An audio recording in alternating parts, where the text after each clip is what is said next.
Durante las primeras décadas del siglo XX, empezó a circular una historia fascinante, aunque difícil de comprobar, sobre una misteriosa organización llamada la Sociedad Brie.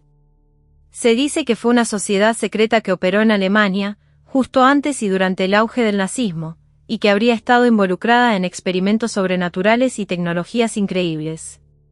Según algunos relatos, este grupo ocultista habría trabajado en el desarrollo de naves voladoras con formas inusuales, conocidas como Reichsflugscheiben, impulsadas por una energía no convencional, una especie de fuerza vital mística. La existencia de esta sociedad sigue siendo más un mito que una realidad confirmada. No hay pruebas sólidas de que la Sociedad Brie haya existido realmente, ni de que haya tenido la influencia o los logros que algunos le atribuyen. Lo más probable es que estemos ante una mezcla de ficción, teorías de conspiración y la fascinación humana por lo oculto y lo extraordinario. Pero, ¿de dónde viene esta historia? Todo parece empezar con una novela publicada en 1871, The Coming Grace, escrita por el autor británico Edward Bulwer Lytton. En ella, el protagonista tropieza con una civilización subterránea avanzada conocida como los Brie. Estos seres no solo eran tecnológicamente superiores, sino que habían dominado una energía misteriosa llamada Brie, que les otorgaba habilidades asombrosas como la telepatía, la telequinesis y hasta el poder de curar, destruir o incluso devolver la vida. Según la historia, los Brie descendían de una antigua civilización que, tras un cataclismo natural, se refugió en las profundidades de la Tierra. Allí, lejos del caos de la superficie, evolucionaron en paz hasta formar una sociedad muy avanzada, incluso practicaban eugenesia para preservar su perfección.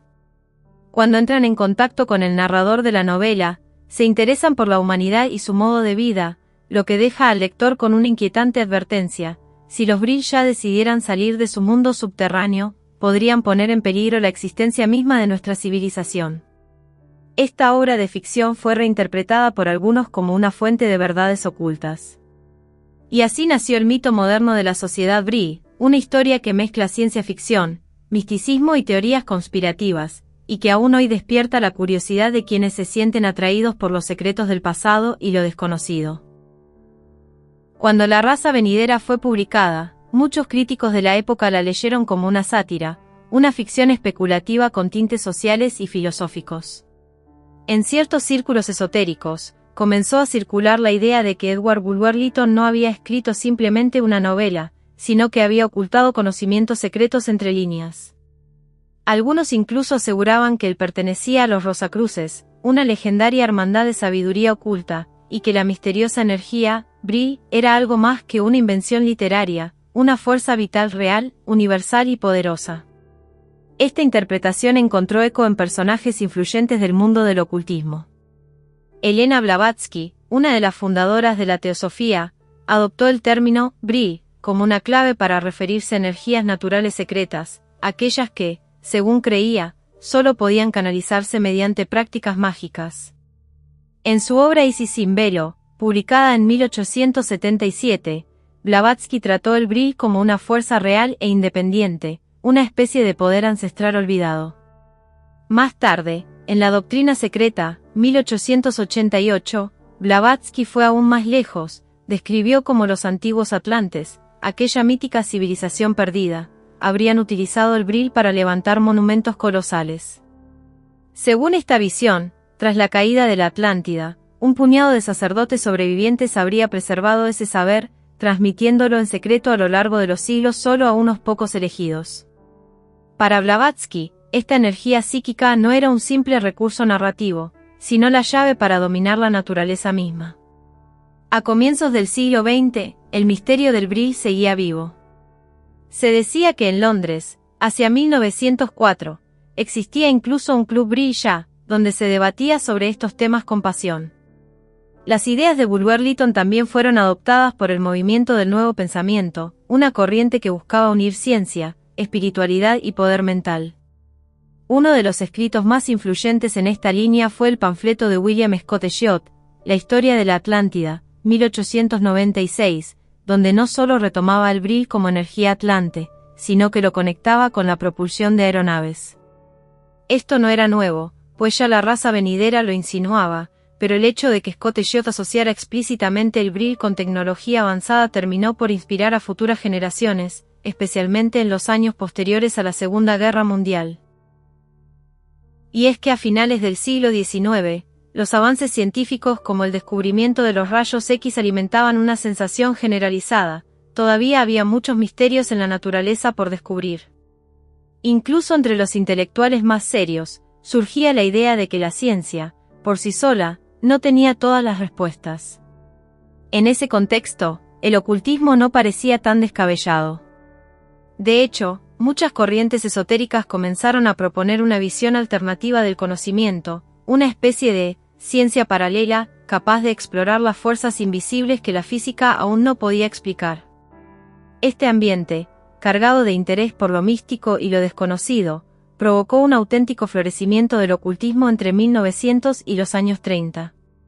En Alemania, donde la teosofía tenía un fuerte arraigo, el concepto de Brill se popularizó rápidamente. Se hablaba del Brill no solo como energía, sino como base para una técnica mágica, una tecnología que unía saber científico y conocimiento espiritual. Entre 1874 y 1924, el libro de Bulwer Lytton fue traducido al alemán en al menos 4 ocasiones, una de ellas impulsada por el propio Rudolf Steiner, figura clave del movimiento antroposófico.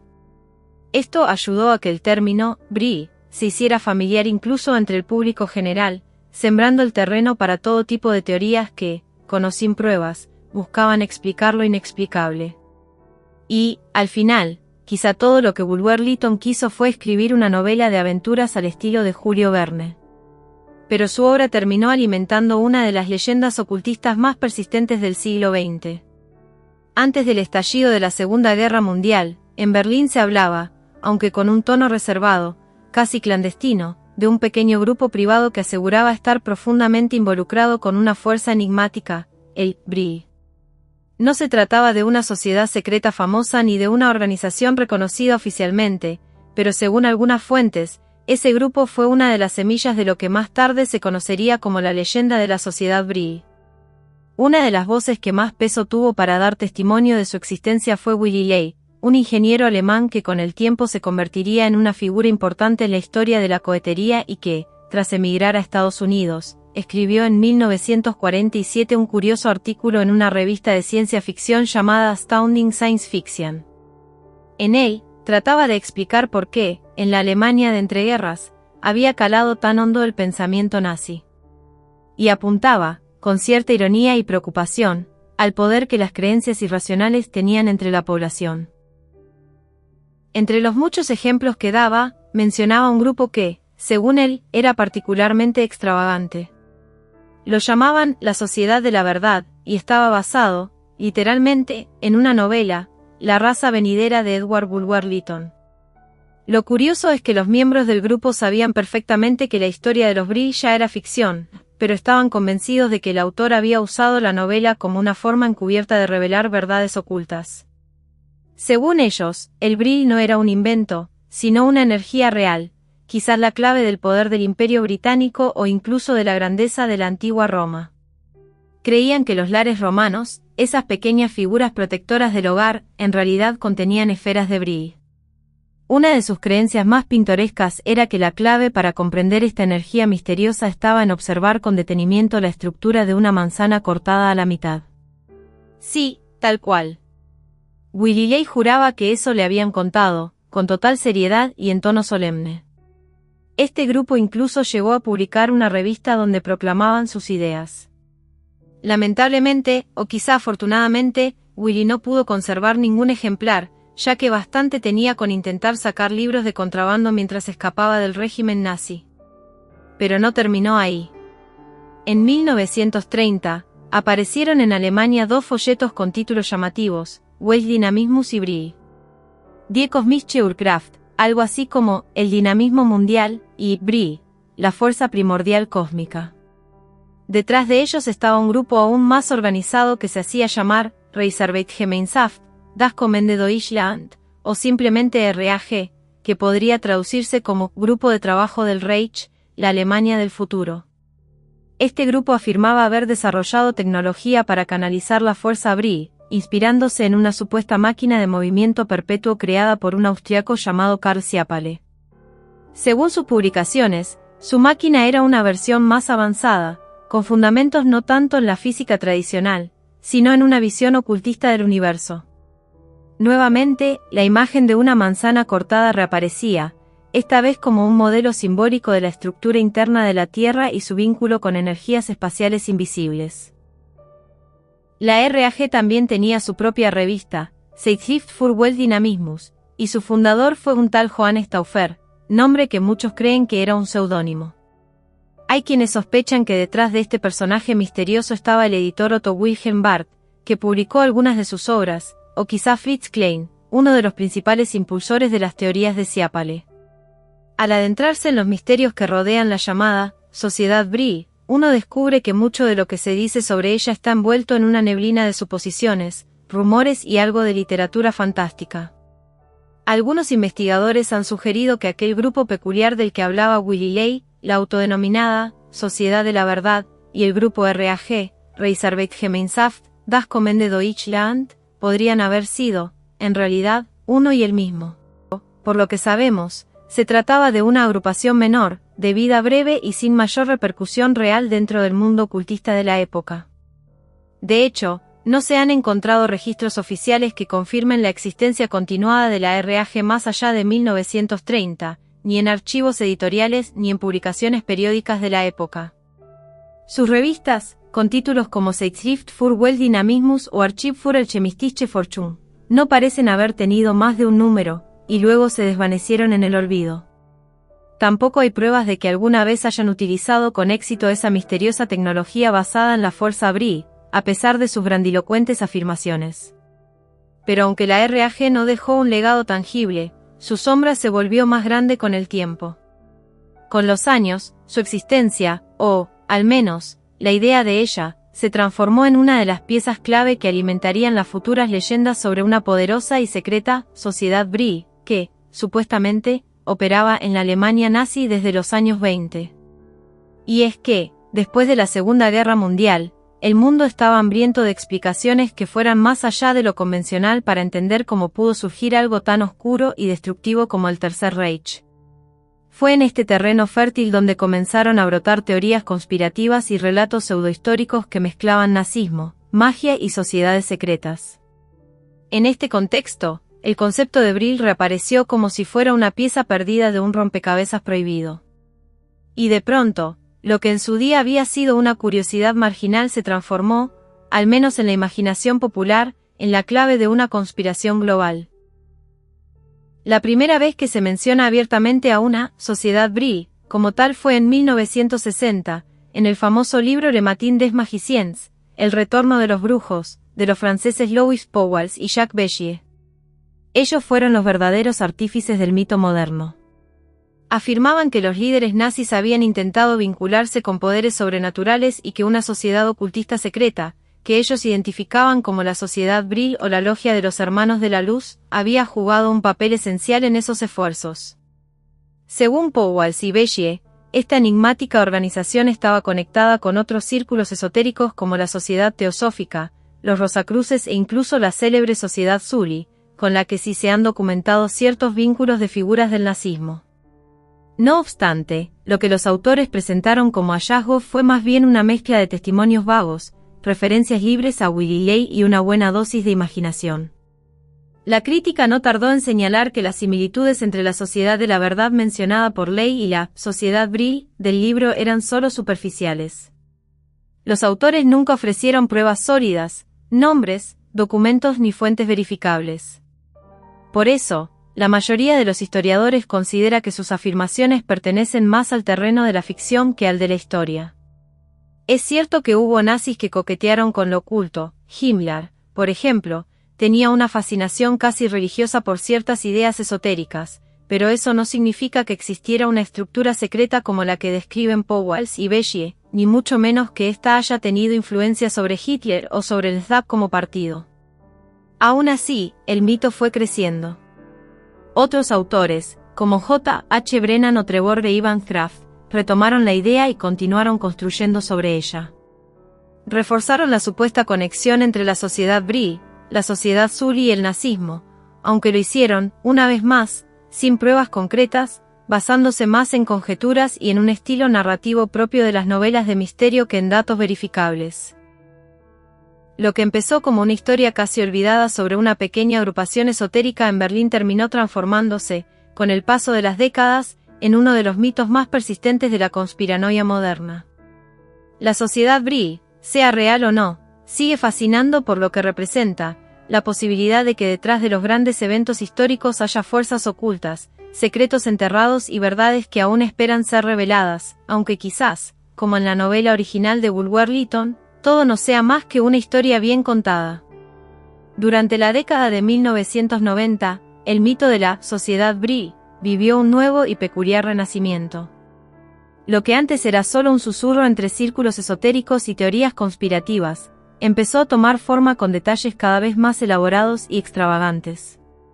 Los autores alemanes Norbert Jürgen Rathofer y Ralph Itiel jugaron un papel clave en este resurgir.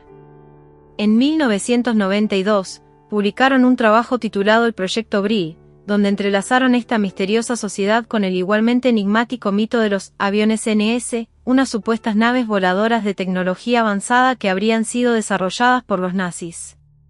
Según su relato, la sociedad Brie no solo habría surgido como una derivación de la sociedad Zuri, otra organización rodeada de simbolismo místico y nacionalismo esotérico, sino que además habría recibido en la década de 1920 nada menos que contacto telepático de seres extraterrestres provenientes de Aldebarán, una estrella distante. Estos seres, dijeron, habrían enviado planos detallados para construir una nave voladora revolucionaria. Y así, afirmaban ellos, en 1922 la sociedad Brie habría comenzado la construcción de una aeronave con forma de platillo, conocida como la máquina voladora más allá. Según esta versión, el célebre inventor austriaco Victor Schauberger, famoso por sus investigaciones sobre energía libre y movimiento del agua, también habría colaborado en las etapas posteriores del proyecto. A través de varias versiones, incluyendo una llamada V7, los seguidores de esta sociedad supuestamente llegaron a fabricar naves funcionales que incluso, aseguran, los habrían llevado a realizar un insólito viaje intergaláctico a Aldebarán en pleno año 1945. Pero la historia no se detiene ahí. También se hablaba de otras naves, los famosos platillos voladores nazis, con nombres como Brie y Aunebu, que habrían sido usadas por miembros de la sociedad Brie y de las SS para escapar en los últimos días de la Segunda Guerra Mundial hacia una base secreta en la Antártida, la mítica Nueva Suabia. Los autores Jürgen Rathofer y Itiel no eran figuras aisladas dentro de este universo narrativo. Eran parte activa de la sociedad Tempelhof, un grupo esotérico surgido en los años 80, liderado por un tal Hans-Günter Froelich, que se hacía llamar su Gran Comandante. Este colectivo no solo se dedicaba a la publicación de textos sobre temas mágicos y ocultistas, sino que también mantenía vínculos bastante evidentes con redes de extrema derecha dentro del mundo germanoparlante. En 1987, la sociedad Tempelhof publicó su obra más extensa, Una mirada a la cosmovisión mágica y los procesos mágicos, donde ya se esbozaban conceptos como el sol negro, un símbolo que pronto se convertiría en parte fundamental de la mitología esotérica nazi moderna. Estos textos empezaron a mezclarse con otras ideas aún más extravagantes, que los antiguos alemanes provenían de civilizaciones sumerio-babilónicas, que la raza aria tenía orígenes cósmicos, y que el sol negro representaba una energía primordial olvidada. Esta amalgama de ideas, aunque sin base histórica, se fue alimentando entre sí gracias a publicaciones marginales y revistas de corte conspirativo como Code. Fue recién cuando esta leyenda cayó en manos de Jan Udo Jouri, un escritor polémico conocido por su seudónimo, Jan van Helsing, que el mito realmente explotó en popularidad. En 1993, Jouri publicó Sociedades Secretas y su poder en el siglo XX, un libro que vendió más de 100.000 ejemplares tan solo en 1996. En él, retomaba gran parte del relato de Jürgen Rathofer y Itiel, aunque curiosamente lo hacía sin mencionar sus nombres ni dar crédito directo. A ojos del lector común, aquello parecía ser fruto de sus propias investigaciones. En 1997, lanzó Operación Aldebarán, donde desarrollaba aún más el relato, bases nazis secretas en la Antártida, ovnis desarrollados con tecnología extraterrestre, viajes estelares y una conexión mística con civilizaciones antiguas. Para muchos, esto era solo ciencia ficción disfrazada de investigación alternativa, pero para otros se convirtió en una especie de evangelio conspirativo.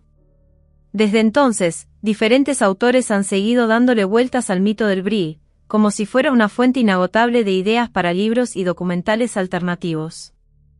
Einar Gering, Karl-Heinz Zumneck, Henry Stevens, y otros tantos han añadido sus propias versiones a esta historia cambiante. Incluso ha llegado a permear medios como Study Buddhism o sitios esotéricos con nombres como Arcanorum Causam Nostrum, donde se cruzan leyendas ancestrales, teorías alienígenas, misticismo y nacionalismo oculto. Al final, lo que comenzó como una novela de ciencia ficción en el siglo XIX, terminó transformándose, gracias a la imaginación de algunos autores y al fervor de quienes buscan explicaciones ocultas detrás de la historia oficial, en una de las leyendas más persistentes y curiosas del imaginario esotérico del siglo XX.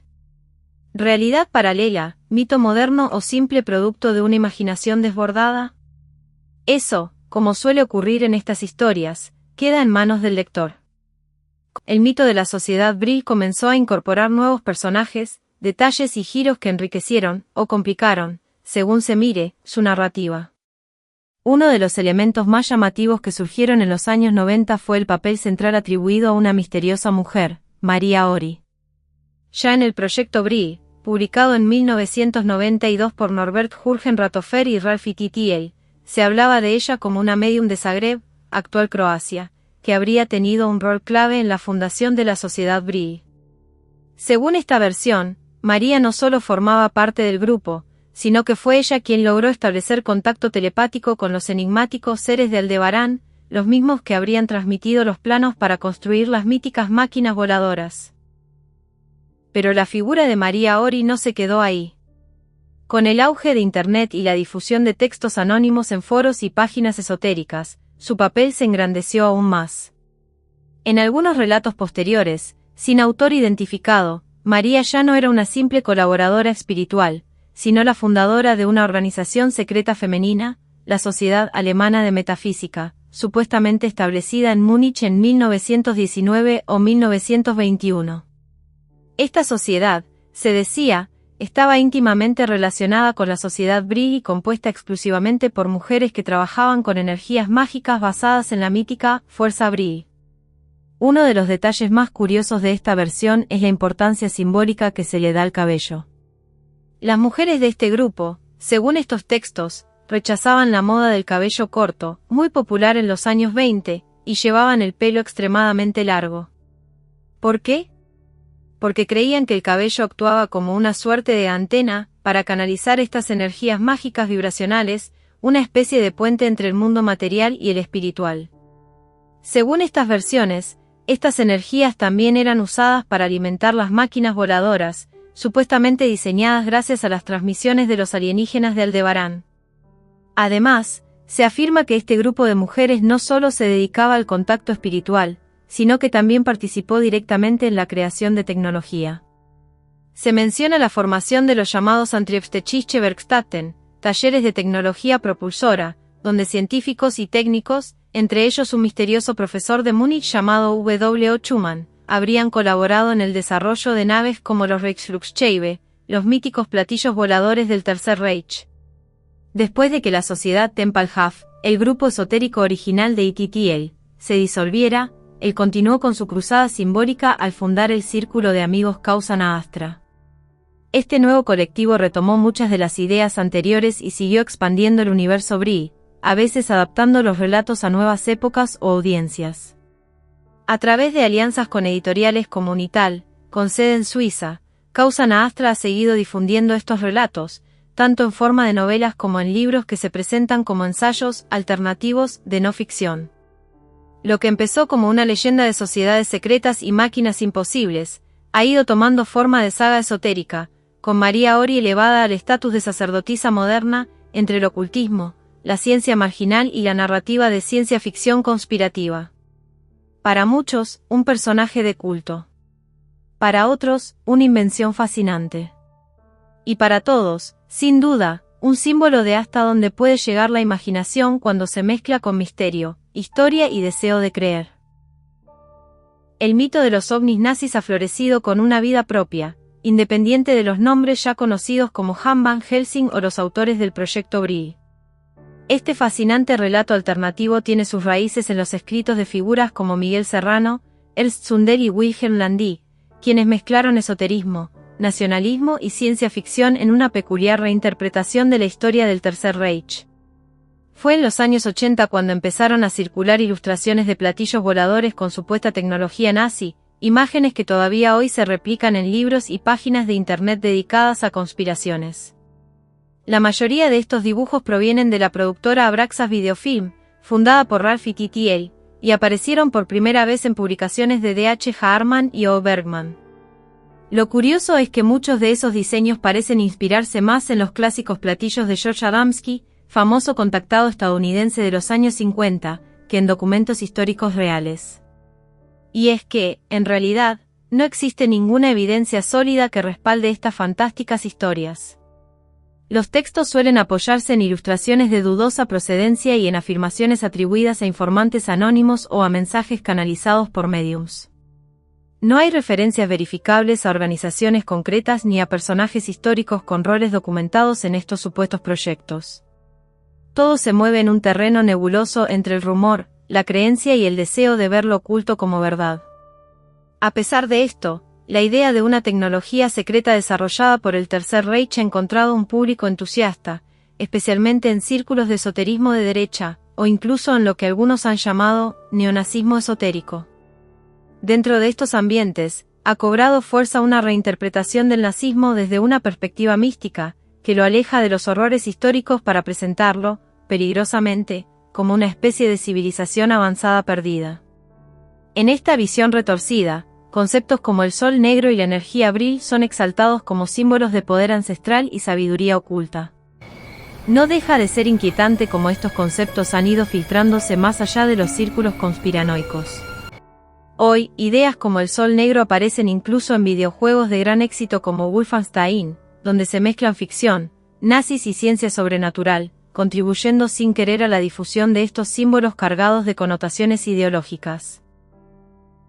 En medio de todo esto, el mito de Maria Ori sigue creciendo.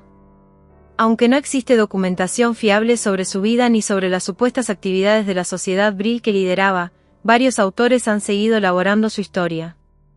El esoterista Jan-Udo Jouri, bajo el seudónimo Han Van Helsing, escribió novelas y ensayos que mezclan elementos de neopaganismo, conspiración y neonazismo, tratando a María como una heroína espiritual y científica del ocultismo alemán. Más recientemente, autores como Peter Van y Einar Gering intentaron darle un giro más serio al asunto. En sus publicaciones, hablaron de una energía primordial, que estaría en la base de todas las demás formas de energía, conectándola con la noción del Brie. Esta interpretación atrajo el interés de aquellos que creen en la llamada energía libre, una idea popular entre movimientos alternativos que sueñan con una fuente ilimitada de energía cósmica no reconocida por la ciencia convencional. Este enfoque también fue aprovechado por agrupaciones como Sonnenwatch, una asociación que, según muchos críticos, utiliza el neopaganismo esotérico como un velo para difundir ideas de extrema derecha. En sus textos, se retoman ideas del RAG y del Brie como si fueran revelaciones históricas o tecnologías perdidas, envolviendo todo en una narrativa seductora pero peligrosa.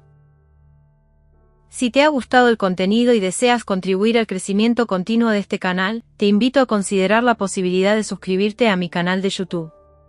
Puedes hacerte miembro por menos de 3 euros al mes. En el apartado de tienda, podrás acceder al merchandising de Estudio Alejandría. No solo estarás apoyando mi creatividad y esfuerzo, con tus compras, sino que también tendrás acceso exclusivo a contenido más detallado y enriquecedor. Como suscriptor, formarás parte de una comunidad comprometida con el desarrollo y la exploración de nuevos temas. Tu apoyo es fundamental para seguir creando contenido. Únete a la comunidad y sé parte de esta emocionante aventura. Y hasta aquí llegamos con este emocionante contenido. Si te ha gustado y quieres seguir explorando temas fascinantes como este, no olvides suscribirte al canal y activar la campanita para recibir notificaciones de nuestros nuevos vídeos.